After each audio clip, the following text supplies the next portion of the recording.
This is a day that's kind of Seated comfortably at the USO Guam location at the Royal Orchid Hotel, former Marine William Mays says he traveled by himself from Southern California to return to the tiny island he helped liberate from Japan 69 years ago.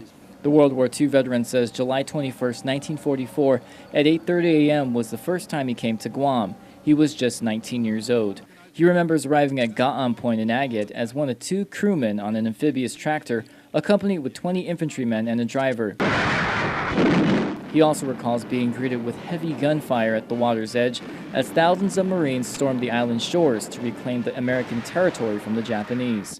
Mays says he jumped out of the tractor when the gunfire killed their driver and was met with a machine gun churning the ocean water in front of him. I turned back to the tractor and I found the other crewman. He had blood all over him from it splattered from the driver. Right. Yeah, and he was shot in the leg. And he and I went around and we cleaned my rifle, and then we looked for a target. We looked up over the bank, and a bullet hit my helmet, turned it. A bullet hit your helmet? Yeah, it's hard, and made the straps tight. I had to turn it back, and I looked at it, and I told him, let's move off to the left. He says his initial thought was to get out of the way so the shooter could not see them. His reflexes were spot on because seconds later, an explosion went off that created a hole where he was standing. When I went back later, there was a big hole about that big right where I had been standing 2 seconds before. Wow.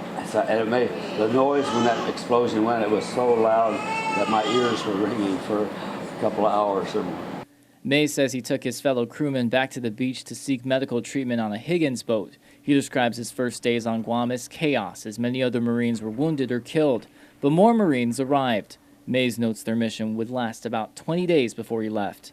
It wasn't until almost a year later that he returned to Guam and stayed at a Marine camp in an undeveloped Tumon Bay. He also says he had the opportunity to tour Guam with some friends by hitchhiking and helping to deliver sacks of rice in the northern part of the island. I remember one place we just put a sack of rice off at an intersection at 2 dirt roads. So that's what we spent the day doing that. Mays says he got out of the Marine Corps in 1945 after serving 2.5 years. He then got involved in the trucking business and retired in the 1980s. He returned to Guam in 1994 for the Liberation Day Parade and reunited with some of the members of his outfit. This year, he is the only liberator able to make it back. He tells PNC he revisited Ga'an Point and made friends with this year's Grand Marshal, retired Maritzo Mayor Buck Cruz. He says he is just humbled in meeting all the war survivors and listening to all the atrocities that occurred to the island's people. It's just humbling to see that these nice people, this terrible thing was done to them for years. They lived like terrible, in constant fear.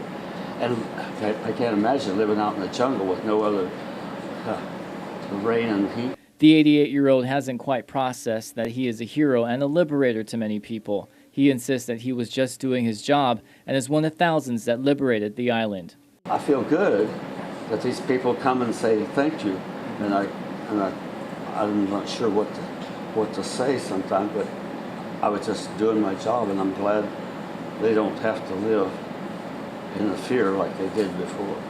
Mays isn't sure he'll be back next year because it's getting hard for him to travel. However, he did extend his current stay on Guam by a couple days. He emphasizes his admiration for the island's people is everlasting. Mays has 3 children, 6 grandchildren, and 1 great-grandchild coming in October. Josh Tikenko, PNC News. Something would happen. It's terrible that it would happen to such a nice